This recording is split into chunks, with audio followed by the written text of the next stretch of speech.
Hello friends, welcome to learner classes. हम analysis कर रहे थे क्लास 6 से लेकर 12th की एनसीईआरटी। तो चलिए शुरू करते हैं। इससे पहले फ्रेंड्स आपसे रिक्वेस्ट की थी, आप चैनल पर पहली बार हैं तो प्लीज़ चैनल को सब्सक्राइब कर लीजिएगा, वीडियो को लाइक कर दीजिएगा एंड शेयर करिए। और जो भी आपके सजेशन हो उसे कमेंट बॉक्स में जरूर बताइएगा। वीडियो की पीडीएफ वीडियो के डिस्क्रिप्शन बॉक्स में दे दी गई, वहाँ पर जाकर आप इसकी पीडीएफ डाउनलोड कर सकते हैं। आज हम बात करेंगे यहाँ पर एनवायरमेंट एंड इकोलॉजी सिस्टम से बनने वाले जो भी इंपॉर्टेंट क्वेश्चन है उनको देखेंगे। देखते हैं पहला क्वेश्चन क्या है। पहला क्वेश्चन है यहाँ पर, पारिस्थितिकी इकोलॉजी के मध्य पारस्परिक संबंधों का अध्ययन है।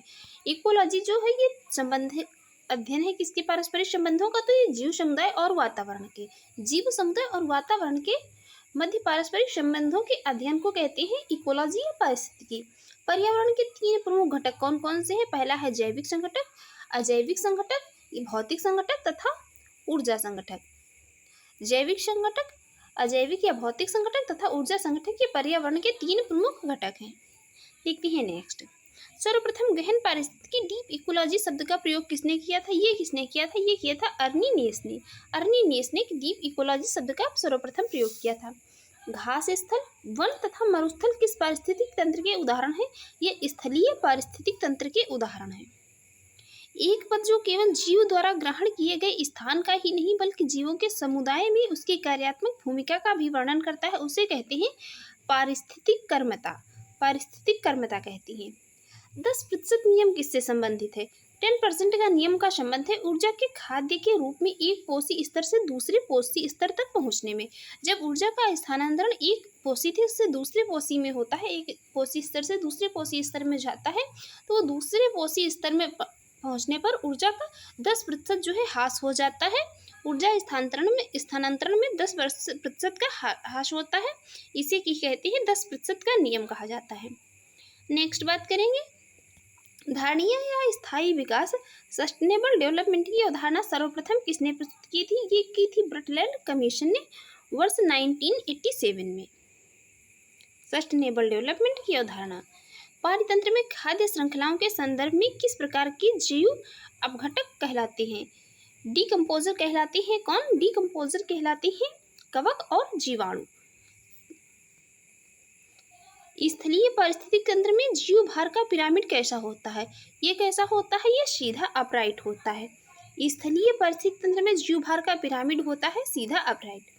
जीव भार का पिरामिड, बायोमास पिरामिड किस पारिस्थितिक तंत्र में उल्टा विपरीत दिशा में बनता है? ये जलीय पारितंत्र में बनता है। पारिस्थितिक तंत्र में तत्वों के चक्रण को क्या कहते हैं? तत्वों के चक्रण को कहा जाता है जैव भू रासायनिक चक्र, बायो जियोकेमिकल साइकिल। समुद्री वातावरण में कौन से जीव मुख्य प्राथमिक उत्पाद होते हैं? ये होते हैं कौन से? ये होते हैं फाइटोप्लैंक्टन्स। फाइटोप्लैंक्टन्स जो होते हैं ये समुद्री वातावरण में प्राथमिक उत्पाद होते हैं। पारितंत्र का गतिक हृदय किसे कहा जाता है? ये कहा जाता है ऊर्जा प्रवाह व खनिज चक्र को। नेक्स्ट है, किसी क्षेत्र के सभी जीवधारी तथा वातावरण में उपस्थित अजैव घटक संयुक्त रूप से किसका निर्माण करते हैं? ये निर्माण करते हैं किसका? पारितंत्र का निर्माण करते हैं संयुक्त रूप से। देखते हैं नेक्स्ट क्या है। नेक्स्ट क्वेश्चन है, सर्वाधिक स्थायी पारितंत्र कौन सा है? सर्वाधिक स्थायी पारितंत्र में आते हैं महासागर। जैवमंडल आरक्षित क्षेत्र नंदा देवी किस राज्य में स्थित है? ये नंदा देवी उत्तराखंड में स्थित है। भारत के किस राज्य केंद्र शासित प्रदेशों में विविध समुद्री पेड़ पौधों तथा जंतुओं को संरक्षित करने के लिए जैव आरक्षित जो है बायोस्फीयर रिजर्व स्थापित किया गया है? ये अंडमान और निकोबार द्वीप समूह में स्थापित किया गया है। नेक्स्ट है, भारत के प्रथम जैवमंडल आरक्षित क्षेत्र नीलगिरी को वर्ष 2000 में यूनेस्को द्वारा जैवमंडल आरक्षित क्षेत्र घोषित किया गया। वर्तमान में कुल 12 जैवमंडल आरक्षित क्षेत्र जो है यूनेस्को के नेटवर्क में शामिल है। देखते हैं नेक्स्ट, वाल्मीकि टाइगर रिजर्व परियोजना किस राज्य से संबंधित है? ये पश्चिमी चंपारण बिहार में है। पारिस्थितिक तंत्र की ऊर्जा का प्रमुख स्रोत किसे माना गया है? तो ये सोलर रेडिएशन या सौर्य विकिरण को माना गया है। नेक्स्ट है, 10% का नियम किस वैज्ञानिक ने दिया था? ये दिया था किसने? ये दिया था रेमंड लिंडेमैन ने। रेमंड लिंडेमैन ने दिया था 10% का नियम। पर्यावरणीय नियतिवाद या निश्चयवाद के प्रतिपादक कौन थे? ये थे कार्ल रीटर। पर्यावरणीय नियतिवाद या निश्चयवाद के प्रतिपादक थे कार्ल रीटर। नेक्स्ट बात करेंगे, नेक्स्ट है इकोलॉजिकल पिरामिड की संकल्पना किसने दिया था? ये दिया था चार्ल्स एल्टन ने। चार्ल्स एल्टन ने दिया था इकोलॉजिकल पिरामिड की संकल्पना। इकोसिस्टम में उच्चतम पोषण स्तर प्राप्त होता है किसी सर्वाहारी को। पारिस्थितिकी में उच्चतम पोषण स्तर सर्वाहारी को प्राप्त होता है। नेक्स्ट है, पेड़ पौधे किस रूप में मृदा से नाइट्रोजन ग्रहण करते हैं? तो ये नाइट्रेट आयन के रूप में। नेक्स्ट बात करेंगे, महाराष्ट्र सरकार ने स्वयं की वन्य जीव कार्य योजना 2021-30 पारित की है। ऐसा करने वाला यह भारत का पहला राज्य बन गया है। ये मोस्ट इंपॉर्टेंट याद रखिए। महाराष्ट्र सरकार जो है इसने स्वयं की वन्य जीव कार्य योजना 2021 से 23 तक के लिए पारित की है। ऐसा करने वाला यह भारत का जो है पहला राज्य बन गया। हर वो चीज़ इंपॉर्टेंट है जो भारत में जो कि पहली है। नेक्स्ट है, विश्व का प्रथम रामसर स्थल किसे घोषित किया गया था? ये घोषित किया गया था किसको? विश्व का प्रथम रामसर स्थल घोषित किया गया था किसको? ये घोषित किया गया था कोबोर्ग प्रायद्वीप को 1974 में। 1974 में विश्व का प्रथम रामसर स्थल घोषित किया गया था कोबोर्ग प्रायद्वीप को। देखते हैं नेक्स्ट क्या है। नेक्स्ट है, पारिस्थितिकी तंत्र इकोसिस्टम शब्द का सर्वप्रथम प्रयोग करने वाले थे कौन? एजी टांसले। एजी टांसले ने सर्वप्रथम इकोसिस्टम या पारिस्थितिकी तंत्र शब्द का प्रयोग किया था। अब बात करेंगे यहाँ पर बायोम एंड बायोस्फीयर से बनने वाले क्वेश्चन की। देखते हैं पहला क्वेश्चन है, पृथ्वी पर पेड़ पौधों तथा जीव जंतुओं सहित सभी प्रमुख पारिस्थितिक तंत्र क्या कहलाते हैं? इन्हें कहा जाता है बायोम। पृथ्वी पर सबसे बड़ा बायोम कौन सा है? ये जलीय बायोम सबसे बड़ा है। सबसे कम जैव विविधता तथा जैव भार वाला बायोम कौन सा है? तो ये टुंड्रा बायोम है। नेक्स्ट है, बायोस्फीयर के अंतर्गत किन संगठकों को सम्मिलित किया गया है? इसमें सम्मिलित किया गया है किसको? जैविक तथा अजैविक घटकों को। नेक्स्ट है, कौन सा तंत्र किसी समुदाय के सभी जीवों में संबंध स्थापित करता है? तो ये फूड वेव या खाद्य जाल। नेक्स्ट है, सभी उपभोक्ताओं में कौन सा गुण पाया जाता है? तो ये परपोषी गुण सभी उपभोक्ताओं में पाया जाता है। नेक्स्ट है, वे सभी प्रजातियां जो किसी समुदाय में प्रचुरता तथा जैव भार की अल्पता के बाद भी सामुदायिक अभिलक्षणों पर अपना प्रभाव दर्शाती हैं की स्टोन प्रजातियां कही जाती हैं। ये मोस्ट इंपॉर्टेंट है। वे प्रजातियां, ऐसी प्रजातियों को की स्टोन प्रजातियां कहा जाता है जो मतलब किसी समुदाय में प्रचुरता तथा जैव भार की अल्पता के बाद भी क्या करती है? सामुदायिक अभिलक्षणों पर अपना प्रभाव बनाए रखती हैं। नेक्स्ट है, एबोनी तथा महोगनी वृक्ष किन वनों से संबंधित हैं? इनका संबंध है उष्णकटिबंधीय सदाबहार वनों से। नेक्स्ट बात करेंगे, साल, सागौन तथा शीशम किस बायोम के वृक्ष हैं? ये मानसूनी वन बायोम वृक्ष हैं।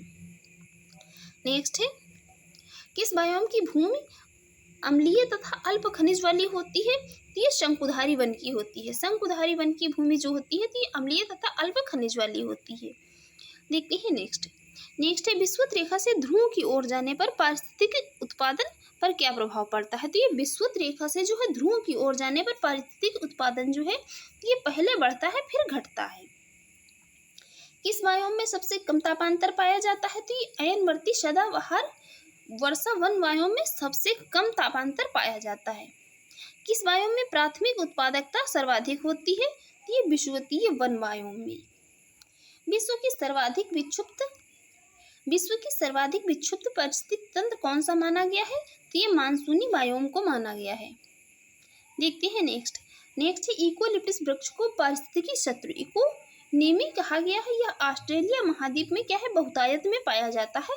इसे जो है पारिस्थितिकी का शत्रु कहा गया है यूकेलिप्टस का। आप लोग कमेंट बॉक्स में बताइए जो है पारिस्थितिकी मित्र किस वृक्ष को कहा गया है। सागर तल के नितल तलहटी में रहने वाले जीवों को कौन सी संज्ञा दी जाती है? इन्हें कहा जाता है बेनथस। जो सागर तल के तलहटी में रहते हैं जी उन्हें कहा जाता है बेनथस। नेक्स्ट है, रेंडियर किस बायोम का जंतु है? तो ये रेंडियर जो है ये टुंड्रा बायोम का जंतु है।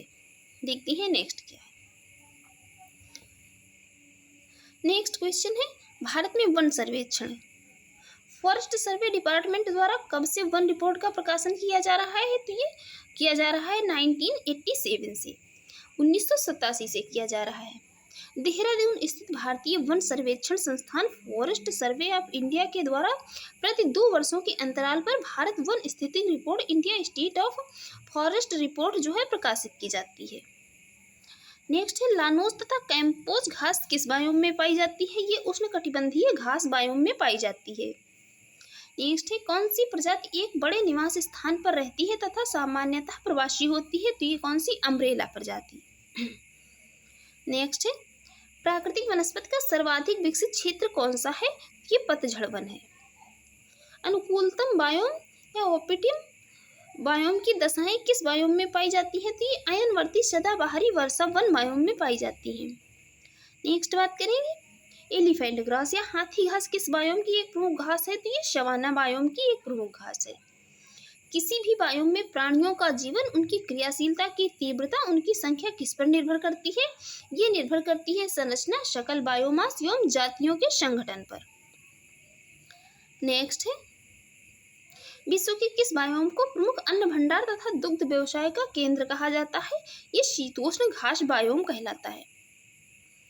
नेक्स्ट है की स्टोन स्पीसीज का संरक्षण करना आवश्यक है क्योंकि पारितंत्र की अन्य प्रजातियां की स्टोन प्रजातियों के प्रति अत्यंत जो है संवेदनशील होती हैं। की स्टोन प्रजातियों के विलुप्त होने पर अनेक अन्य प्रजातियां भी विलुप्त हो जाती हैं, इसलिए इनका संरक्षण आवश्यक है।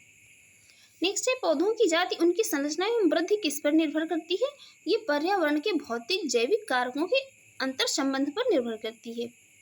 नेक्स्ट है पर्णपाती वन किस प्रकार के बायोम में पाई जाती है, ये मानसून वन बायोम में पाई जाती हैं। नेक्स्ट है दो भिन्न पारिस्थितिक तंत्रों के मध्य स्थित संक्रमण मंडल क्या कहलाता है, ये कहलाता है इकोक्लाइन। इकोक्लाइन इसे कहा जाता है। सर्वप्रथम पारिस्थितिक स्तूप की परिकल्पना किसने प्रस्तुत की थी, ये चार्ल्स एल्टन ने प्रस्तुत की थी। नेक्स्ट है भारत में किस क्षेत्र को पारिस्थितिक उष्ण स्थल इकोलॉजिकल हॉटस्पॉट की संज्ञा दी गई है, तो ये पश्चिमी घाट को इकोलॉजिकल हॉटस्पॉट कहा गया है, पश्चिमी घाट को। देखते हैं नेक्स्ट है उष्णकटिबंधीय सदाबहार बायोम को पृथ्वी के फेफड़े लंग्स ऑफ अर्थ के नाम से भी जाना जाता है, किसको लंग्स ऑफ अर्थ कहा गया है उष्णकटिबंधीय सदाबहार बायोम को। अब बात करेंगे यहाँ पर बायोडाइवर्सिटी से बनने वाले क्वेश्चन की। बायोडाइवर्सिटी से बनने वाले जो भी इंपॉर्टेंट क्वेश्चन है देखते हैं पहला क्वेश्चन क्या है। पहला क्वेश्चन है बायोडाइवर्सिटी का क्या अर्थ है। एक निर्धारित क्षेत्र में विभिन्न प्रकार के पादप एवं जंतुओं की उपस्थिति क्या कहलाती है, बायोडाइवर्सिटी या जैव विविधता। सर्वप्रथम जैव विविधता शब्द का प्रयोग किया था वाल्टर जी रोसेन ने बायोडाइवर्सिटी शब्द का सर्वप्रथम प्रयोग किया था। नेक्स्ट है किस भौगोलिक क्षेत्र को जैव विविधता का भंडार कहा जाता है, ये उष्णकटिबंधीय वर्षा वनों को। वन्य जीव अभ्यारण्य, जैवमंडल, आरक्षित क्षेत्र, राष्ट्रीय उद्यान आदि की स्थापना जैव विविधता को संरक्षित करने के लिए की जाती है। नेक्स्ट है संयुक्त राष्ट्र संघ द्वारा दशक 2011-20 को किस रूप में घोषित किया गया था, इस जैव विविधता दशक के रूप में घोषित किया गया था संयुक्त राष्ट्र संघ के द्वारा 2011 से लेकर 2020 तक को। हॉटस्पॉट शब्द का सर्वप्रथम प्रयोग किसने किया था, ये किया था नॉर्मन मायर्स ने वर्ष 1988 में। वर्ष 1988 में हॉटस्पॉट शब्द का प्रयोग किया था सर्वप्रथम नॉर्मन मायर्स ने। नेक्स्ट है ऐसे क्षेत्र जो पारिस्थितिकी दृष्टि से अत्यधिक उत्पादक होती हैं तथा जहां स्थानीय प्रजातियां जो है एंडेमिक स्पीसीज की उपलब्धता तथा जैव विविधता अधिक पाई जाती है, जैव विविधता हॉटस्पॉट कहलाती है। वर्तमान में विश्व में इनकी संख्या जो है कितनी है, 36 से 36 है। नेक्स्ट बात करेंगे, नेक्स्ट है भारतीय राष्ट्रीय जैविक विविधता प्राधिकरण कहाँ स्थित है, ये चेन्नई तमिलनाडु में वर्ष 2003 में स्थापित किया गया था। भारत में लीहबेरी के नाम से कौन सी पर्णपाती झाड़ी प्रसिद्ध है, तो ये शीबक थार्न जो है ये लीहबेरी के नाम से प्रसिद्ध है। नेक्स्ट है भारत में अति सघन वनों हाईली डेंस फॉरेस्ट का सर्वाधिक क्षेत्र किस राज्य में पाया जाता है, ये अरुणाचल प्रदेश में पाया जाता है। यम स्ट्रिप्स शब्द किससे संबंधित है, ये बाघ अभ्यारण्यों के रखरखाव से संबंधित है। नेक्स्ट है भारत ने जैव सुरक्षा उपसंधि प्रोटोकॉल पर कब हस्ताक्षर किए थे, ये 23 जनवरी 2001 को हस्ताक्षर किए थे भारत ने। नेक्स्ट है प्रोसोपिस जूलीफ्लोरा नामक पादप पर्यावरण को किस प्रकार हानि पहुंचाता है, यह जिस क्षेत्र में उगता है वहां की जैव विविधता को कम करने लगता है। ये एक पेड़ है प्रोसोपिस जूलीफ्लोरा, ये जहाँ पर उगाता है वहाँ की जैव विविधता को क्या है, कम करने लगता है। देखते हैं नेक्स्ट है भारत में सिंह, पूंछ, वानर, मकाक के प्राकृतिक आवास कहाँ पाए जाते हैं? तो ये पाए जाते हैं कहाँ? तमिलनाडु, केरल और कर्नाटक में। भारत सरकार द्वारा जैव विविधता अधिनियम कब पारित किया गया? वर्ष 2002 में। मोस्ट इंपॉर्टेंट है, याद रखिए, भारत सरकार द्वारा जैव विविधता अधिनियम वर्ष 2002 में पारित किया गया था। देखते हैं नेक्स्ट क्या है। नेक्स्ट है किस पक्षी के विलुप्त हो जाने के कारण मॉरिशस में सिडराक्सी ग्रांडिफ्लोरम नामक पादप प्रजाति भी विलुप्त हो गई? तो ये कौन सी? डोडो पक्षी। यह उपयुक्त पौधे के फल को खाकर उसके बीजों के अंकुरण में जो है सहायता करती थी। नेक्स्ट है भारत का सर्वप्रथम समुद्री राष्ट्रीय उद्यान मैरीन नेशनल पार्क कहाँ स्थित है? ये कच्छ की खाड़ी में स्थित है। भारत में 4 जैव विविधता हॉटस्पॉट क्षेत्रों का चयन किया गया है। यह है पहला पश्चिमी घाट, दूसरा इंडो बर्मा क्षेत्र, तीसरा है पूर्वी हिमालय और चौथा है सुंडालैंड जो कि निकोबार द्वीप समूह में है। नेक्स्ट है फ्लाइंग फॉक्स अर्थात उड़न बलगुल जिसे ग्रेट इंडियन फ्रूट बैट भी कहा जाता है। यह क्या है? यह चमगादड़ों की एक प्रजाति है। ये चमगादड़ की एक प्रजाति है। नेक्स्ट है रेड डाटा बुक अथवा रेड लिस्ट किस संगठन से संबंधित है? तो IUCN से संबंधित है। नेक्स्ट बात करेंगे कौन सी औषधि गिद्धों की संख्या में कमी के लिए उत्तरदायी है? तो ये उत्तरदायी है डाइक्लोफेनेक सोडियम। ये औषधि जो है ये पशुओं को दी जाने वाली एक औषधि है। ये जो है गिद्धों की संख्या में कमी के लिए उत्तरदायी है। नेक्स्ट बात करेंगे, नेक्स्ट है भारतीय जीव जंतु कल्याण बोर्ड का मुख्यालय कहाँ स्थित है? तो ये हरियाणा के बल्लभगढ़ में स्थित है। नेक्स्ट है वृक्षों पर रहने वाले किस स्तनधारी का जूलॉजिकल नाम एलुरस फ्लेंगेस है? ये किसका है? ये है रेड पांडा का। भारत में रेड पांडा के प्राकृतिक आवास कहाँ पाए जाते हैं? तो ये उत्तर पूर्वी भारत के उप हिमालयी क्षेत्रों में पाए जाते हैं। दाचिगाम राष्ट्रीय उद्यान किस जंतु के संरक्षण के लिए है? मोस्ट इंपॉर्टेंट है दाचिगाम हंगुल मृग के लिए है। भारत में सर्वाधिक ऊंचाई पर स्थित राष्ट्रीय उद्यान है हेमिस राष्ट्रीय उद्यान, कहाँ पर? लद्दाख में। नेक्स्ट है किस समूह के जीव अमोनिया को नाइट्राइट में परिवर्तित करते हैं? तो ये कौन सी? ये नाइट्रोसोमोनास। धान का पौधा नाइट्रोजन को किस रूप में ग्रहण करता है? ये अमोनियम के रूप में ग्रहण करता है। नेक्स्ट है जीवमंडलीय पारिस्थितिक तंत्र में रासायनिक तत्वों का प्रवेश किस माध्यम से होता है? ये पौधों की जड़ों के द्वारा होता है। भारत के पूर्वोत्तर राज्यों को जैव विविधता का द्वार कहा जाता है। भारत के जो भी पूर्वोत्तर राज्य हैं उनको जैव विविधता का द्वार कहा जाता है, जैसे अरुणाचल प्रदेश, मेघालय, ये सभी जो हैं क्या है? जैव विविधता के द्वार कहलाते हैं। नेक्स्ट बात करेंगे, नेक्स्ट है अंडमान और निकोबार द्वीप समूह में स्थित साउथ बटन द्वीप भारत का सबसे छोटा राष्ट्रीय उद्यान है। ये साउथ बटन द्वीप जो है तो ये भारत का सबसे छोटा राष्ट्रीय उद्यान है और है कहाँ? अंडमान और निकोबार द्वीप समूह में स्थित है। देखते हैं नेक्स्ट क्वेश्चन क्या है। नेक्स्ट क्वेश्चन है यहाँ पर, नेक्स्ट क्वेश्चन है भारत को कितने जैव भौगोलिक क्षेत्रों में विभाजित किया गया है? बायो जियोग्राफिक एरियाज कितने जो है भारत को कितने बायो जियोग्राफिक एरियाज में डिवाइड किया गया है? तो ये 10 में। जब कोई समुदाय स्थायी, परिपक्व, जटिल तथा दीर्घकालिक होता है तो उसे किस रूप में परिभाषित किया जाता है? तो उसे क्लाइमेक्स कम्युनिटी के रूप में, चरण समुदाय के रूप में परिभाषित किया जाता है। नेक्स्ट है क्षेत्रफल की दृष्टि से भारत का सबसे बड़ा जैवमंडल आरक्षित क्षेत्र कौन सा है? ये कौन सा है? मन्नार की खाड़ी है। किस वृक्ष को कल्प वृक्ष की उपमा प्रदान की गई है? ये नारियल को, नारियल के वृक्ष को कल्प वृक्ष की उपमा प्रदान की गई है। भारत में कौन सा राष्ट्रीय उद्यान पक्षियों के स्वर्ग के नाम से जाना जाता है? ये भरतपुर, राजस्थान के भरतपुर में है केवलादेव राष्ट्रीय उद्यान, पक्षियों के स्वर्ग के नाम से जाना जाता है। देखते हैं नेक्स्ट क्या है। नेक्स्ट है केवलादेव राष्ट्रीय उद्यान से होकर कौन सी नदी प्रवाहित होती है? तो ये बाणगंगा तथा गंभीरी नदी जो है तो ये राजस्थान के केवलादेव राष्ट्रीय उद्यान से होकर प्रवाहित होती है। नेक्स्ट है वनस्पति संरक्षण हेतु स्वस्थानीय संरक्षण पद्धति के अंतर्गत कौन सा स्थल सम्मिलित नहीं है? तो ये जो है बॉटनिकल गार्डन जो है इनको सम्मिलित नहीं किया गया है इसमें। नेक्स्ट है कृत्रिम ग्रीन हाउस द्वारा वनस्पतियों का संरक्षण किस विधि के अंतर्गत आता है? तो ये बाह्य स्थानीय संरक्षण के ex-situ कंजर्वेशन के अंतर्गत आता है। नेक्स्ट है भारत में वर्तमान में कुल कितने जैवमंडल रिजर्व हैं? तो भारत में बायोस्फीयर रिजर्व कितने हैं? ये 18 हैं। देखते हैं नेक्स्ट क्या है। नेक्स्ट यहाँ पर अब हम बात करेंगे भारत के वन्य राष्ट्रीय जीव अभ्यारण्य व टाइगर रिजर्व की। देखते हैं,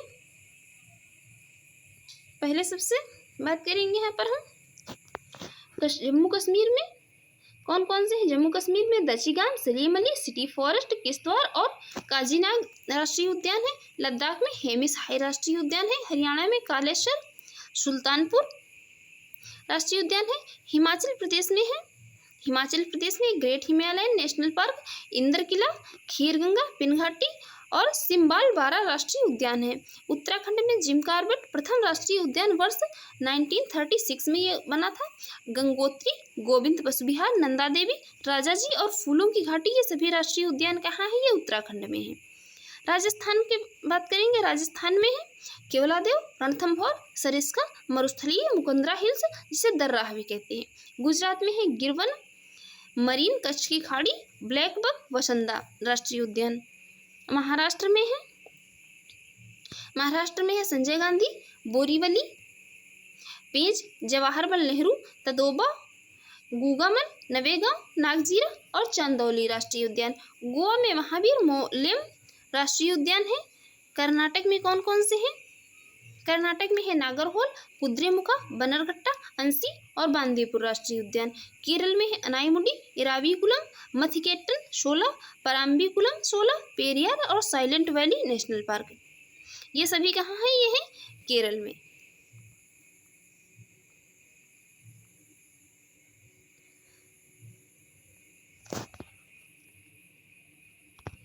अब देख लेते हैं यहाँ पर जम्मू कश्मीर में जो वन्यजीव अभ्यारण्य है। ये तो हम बात कर रहे थे इनके राष्ट्रीय उद्यान की। जम्मू कश्मीर में शीत मरुस्थल, होकेरसर और सुरिनसर और मानसर वन्यजीव अभ्यारण्य है। लद्दाख में है चांगथांग 1600 वर्ग किलोमीटर में फैला है।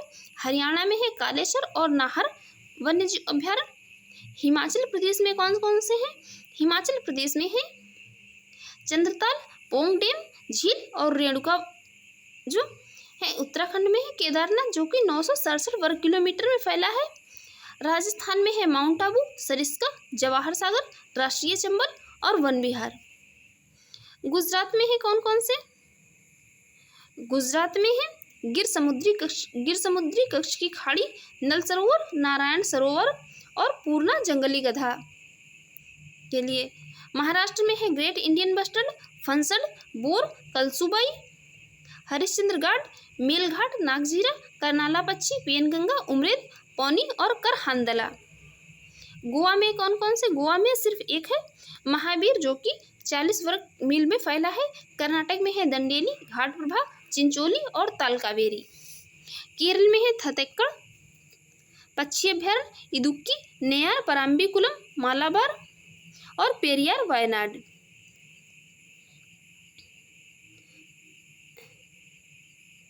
ये बात कर रहे थे हम यहाँ पर इसकी वन्यजीव अभ्यारण्यों की। अब बात कर लेते हैं यहाँ पर जो कौन कौन से टाइगर रिजर्व हैं। तो यहाँ पर उत्तराखंड में जो है, उत्तराखंड में जिम कॉर्बेट और राजाजी टाइगर रिजर्व है। राजस्थान में रणथंभौर, सरिस्का, मुकुंदरा हिल्स और रामगढ़ बिस्धारी टाइगर रिजर्व है। महाराष्ट्र में जो है, तो महाराष्ट्र में है मेलघाट, तंडोआ, अंधारी, पेंच, सह्याद्री, नौगांव, नागजीरा, बोर सबसे छोटा क्षेत्रफल वाला जो है ये बोर टाइगर रिजर्व है। कर्नाटक में कौन देखते हैं कौन कौन से टाइगर रिजर्व है। तो कर्नाटक में जो है, कर्नाटक में है बांदीपुर, भद्रा, दांडेली, अंसी जिसे काली भी कहा जाता है, नागरहोल, बिलगिरी, रंगनाथ मंदिर, ये सभी कहाँ पर है टाइगर रिजर्व कर्नाटक में। केरल में है पेरियार और पराम्बिकुलम टाइगर रिजर्व, ये दो केरल में है। देखते हैं नेक्स्ट है केवलादेव साइबेरियन क्रेन नामक प्रवासी पक्षी का आश्रय व मोन्ट्रेक्स रिकॉर्ड में शामिल प्रथम राष्ट्रीय उद्यान है कौन। केवलादेव राष्ट्रीय उद्यान। देखते हैं नेक्स्ट है तेलंगाना में राष्ट्रीय उद्यान है कौन। काशू ब्रह्मानंद रेड्डी, महावीर हरिना वनस्थली और मृगावनी। वन्यजीव अभ्यारण्य है नागार्जुन सागर, प्राणहिता, किन्नेरसानी और टाइगर रिजर्व है कौन। कंवर, अमराबाद। तमिलनाडु में राष्ट्रीय वन्य राष्ट्रीय उद्यान है कौन कौन से? इंदिरा गांधी, अन्नामलाई, मृदुमलाई, भुइंडी, मुकुर्थी, मन्नार की खाड़ी, सागरी। राष्ट्रीय उद्यान वन्यजीव अभ्यारण्य है कौन? कोडाई कनाल, पॉइंट कैलीमर, पुलिकट झील, सत्यमंगलम, कालाघाट, वेथांगल और बेल्लानाडु और मृदुमलाई। ये वन्यजीव अभ्यारण्य है। टाइगर रिजर्व है कलक्कड़, मुंडनथुरई, अन्नामलाई, मृदुमलाई, श्री विल्लीपुत्तूर मेघमलाई और सत्यमंगलम टाइगर रिजर्व। ये सभी कहाँ है? ये है तमिलनाडु में। नेक्स्ट बात करेंगे किसकी? आंध्र प्रदेश में। आंध्र प्रदेश में राष्ट्रीय उद्यान है कौन कौन से? राजीव गांधी, रामेश्वरम, पापीकोंडा, श्री वेंकटेश्वर। और वन्यजीव अभ्यारण्य जो है तो आंध्र प्रदेश में है, आंध्र प्रदेश में कोरिंगा, कोलेरू, पुलिकट, नागार्जुन और सागर श्रीशैलम। और टाइगर रिजर्व है नागार्जुन सागर और श्रीशैलम। सबसे बड़ा क्षेत्रफल का ये टाइगर रिजर्व है। नेक्स्ट है छत्तीसगढ़ में। छत्तीसगढ़ में राष्ट्रीय उद्यान है इंद्रावती। छत्तीसगढ़ में इंद्रावती, कुटरू, कांगेर घाटी, गुरु घासीदास राष्ट्रीय उद्यान। और यहाँ पर जो वन्यजीव अभ्यारण्य है अचानक मार, सीता नदी वन्यजीव अभ्यारण्य। और यहाँ पर टाइगर रिजर्व है कौन कौन से? छत्तीसगढ़ में इंद्रावती, उदंती, सीता नदी और अचानक मार। उड़ीसा में है राष्ट्रीय उद्यान भितरकनिका, सिमलीपाल। और यहाँ पर वन्यजीव अभ्यारण्य है भितरकनिका, चिल्का, गहिरमाथा, नंदनकानन, चिड़ियाघर, शतकोशिया गार्ज और सिमलीपाल। ये सभी हैं यहाँ पर हैं, यहाँ उड़ीसा में वन्यजीव अभ्यारण्य। और यहाँ पर सिमलीपाल, शतकोशिया गार्ड ये टाइगर रिजर्व उड़ीसा में है। नेक्स्ट बात करेंगे किसकी? पश्चिम बंगाल की। पश्चिम बंगाल में है बुक्सा, गोरुमारा, नेओरा, बैली, सिंगलीला, सुंदरवन और जल्दापारा राष्ट्रीय उद्यान। वन्यजीव अभ्यारण्य है चपरामारी और बल्लभपुर। सुंदरवन, बुक्सा, पश्चिम ये टाइगर रिजर्व है कहाँ पर? पश्चिम बंगाल में। त्रिपुरा में कौन कौन से हैं? त्रिपुरा में क्लाउडेड लेपर्ड और बाइसन राजबारी राष्ट्रीय उद्यान है। गुमटी, सिपाही वाला वन्यजीव अभ्यारण्य है। और यहाँ पर कोई भी त्रिपुरा में टाइगर रिजर्व नहीं है। मिजोरम में है मुरलेन, थवंगपुई जिसे ब्लू माउंटेन भी कहा गया है, ये राष्ट्रीय उद्यान है। दम्पा और थोराट लांग ये वन्यजीव अभ्यारण्य है कहाँ पर? मिजोरम में। मणिपुर में है केबुल लामजाओ और सिरोही राष्ट्रीय अभ्यारण्य। नागालैंड में है इटांकी वन्यजीव अभ्यारण्य है। फाकिम जो कि 642 हेक्टेयर में है। और अरुणाचल प्रदेश में है नामदफा राष्ट्रीय उद्यान और माउलिंग राष्ट्रीय उद्यान। वन्यजीव अभ्यारण्य है पखुई और शेषा आर्किड। यहाँ पर जो है 3 टाइगर रिजर्व है कौन कौन से?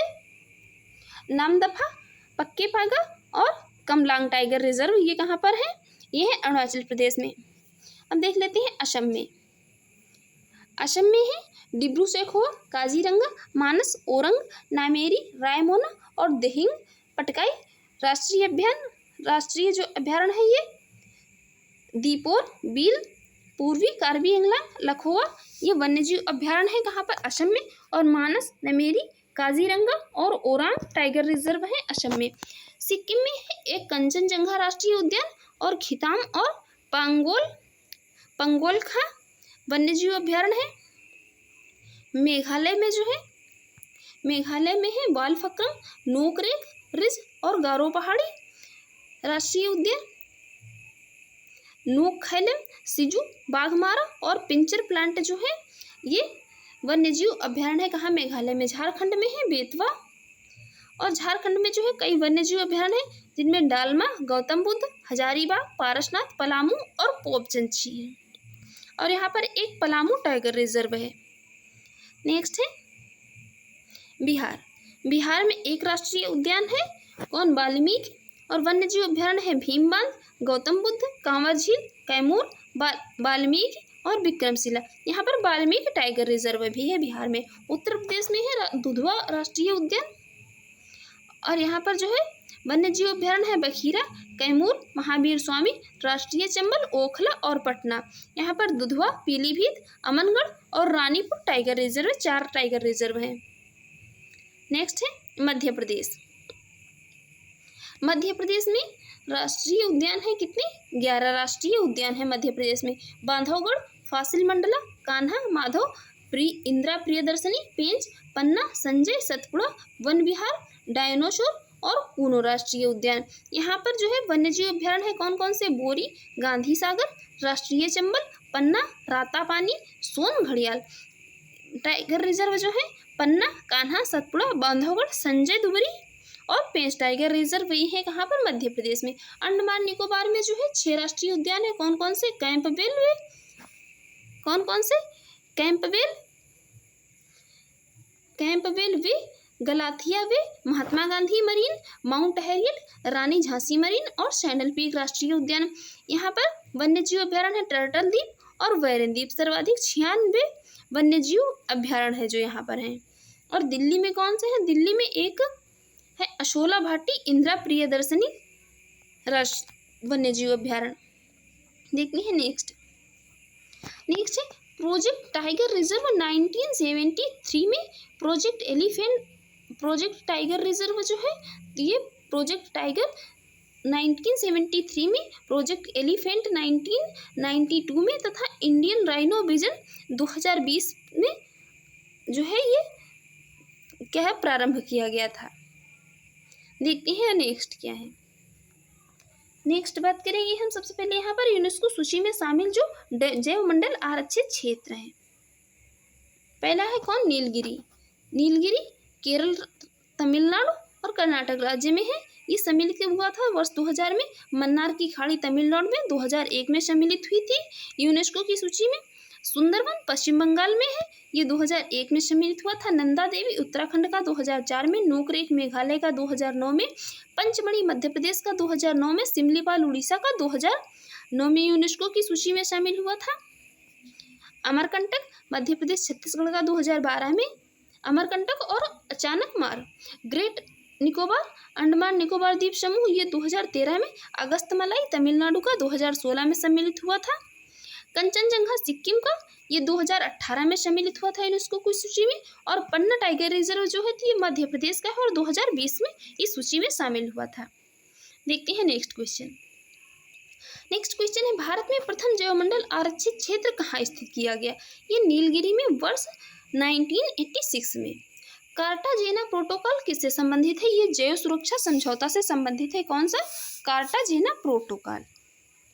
नेक्स्ट है किस प्रकार की जैव विविधता का उपयोग प्रजनन कार्यों में किया जाता है? ये किया जाता है इसका आनुवांशिक विविधता का। आनुवांशिक विविधता का प्रयोग प्रजनन कार्यों में किया जाता है।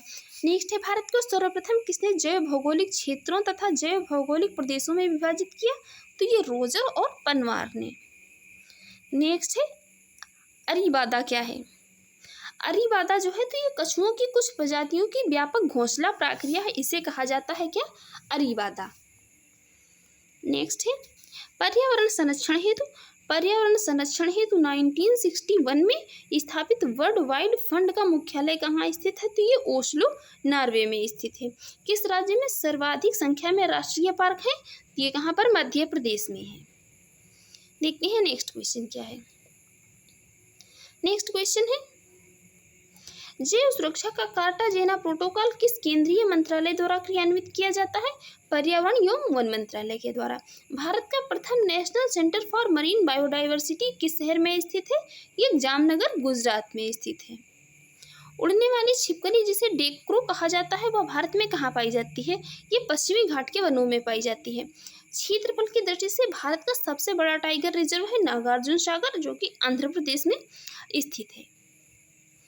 नेक्स्ट है जिम कॉर्बेट उत्तराखंड 1936 में स्थापित किया गया था। भारत का प्रथम राष्ट्रीय उद्यान व प्रोजेक्ट टाइगर के अंतर्गत अधिसूचित प्रथम टाइगर रिजर्व है। इसका पहले नाम जो है हेली राष्ट्रीय उद्यान था। जिम कॉर्बेट राष्ट्रीय उद्यान जो है इसका पुराना नाम है हेली राष्ट्रीय उद्यान। नेक्स्ट है विश्व का कौन सा द्वीप केवल पक्षियों के लिए आरक्षित है? तो ये कजिन द्वीप सेशल्स में है, ये केवल पक्षियों के लिए आरक्षित है। भारत में पक्षियों का प्रथम वनारण कहाँ स्थापित किया गया? ये कहाँ? वेथांगल तमिलनाडु में। नेक्स्ट है भारत का प्रसिद्ध नीलगिरी जीवमंडल आरक्षित क्षेत्र कितने राज्यों में विस्तृत है? ये 3 राज्यों में है, कर्नाटक, तमिलनाडु और केरल में। कान्हा राष्ट्रीय उद्यान किस जंतु के संरक्षण के लिए है? ये बारहसिंघा के संरक्षण के लिए है कान्हा राष्ट्रीय उद्यान। नेक्स्ट है भारत का प्रसिद्ध फूलों की घाटी वाला राष्ट्रीय उद्यान क्षेत्र किन पर्वतारोहियों ने खोजा था? तो ये फ्रैंक स्माइथ और होल्ड्सवर्थ ने। किसे गंगा के टाइगर की उपमा दी जाती है? ये डॉल्फिन को। राष्ट्रीय जलीय जीव घोषित किया गया है किसे? डॉल्फिन को। तो ये से गंगा के टाइगर की उपमा दी जाती है गंगा डॉल्फिन को। अब नेक्स्ट बात करेंगे यहाँ पर कुछ इंपॉर्टेंट प्रमुख पक्षी अभ्यारण्यों की। घाना पक्षी अभ्यारण्य भरतपुर राजस्थान में। रंगनथिट्टू पक्षी विहार कहाँ है? मांड्या कर्नाटक में।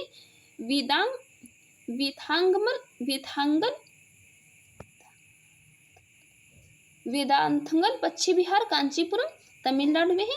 नीलापट्टू पक्षी विहार नेल्लौर आंध्र प्रदेश में है। सुल्तानपुर पक्षी विहार जो है ये कहाँ है? ये गुरुग्राम हरियाणा में है। सलीमली पक्षी विहार चेराव मांडवी नदी के पास गोवा में है। कौंडिया पक्षी विहार चित्तूर आंध्र प्रदेश में है। चिल्का झील पक्षी विहार पुरी के पास उड़ीसा में है। और कुमारकाम पक्षी विहार या बेम्बनाथ पक्षी विहार कहाँ है? ये कोट्टायम केरल में है। नेक्स्ट क्वेश्चन है, यूनेस्को ने वर्ष 1971 में अंतर सरकारी वैज्ञानिक कार्यक्रम के रूप में मानव एवं जैव मंडल कार्यक्रम प्रारंभ किया था। कब? 1971 में यूनेस्को ने। तो फ्रेंड्स, आपको ये हमारी वीडियो अच्छी लगी और आपके एग्जाम के लिए यूजफुल रही हो तो हमारे यूट्यूब चैनल को सब्सक्राइब कर लीजिएगा, वीडियो को लाइक कर दीजिएगा एंड शेयर करिए। एंड जो भी आपके सजेशन हो उसे कमेंट बॉक्स में जरूर बताएं। वीडियो की PDF वीडियो की डिस्क्रिप्शन बॉक्स में दे दी गई है, वहाँ पर जाकर आप इसकी PDF डाउनलोड कर सकते हैं। Thanks for watching.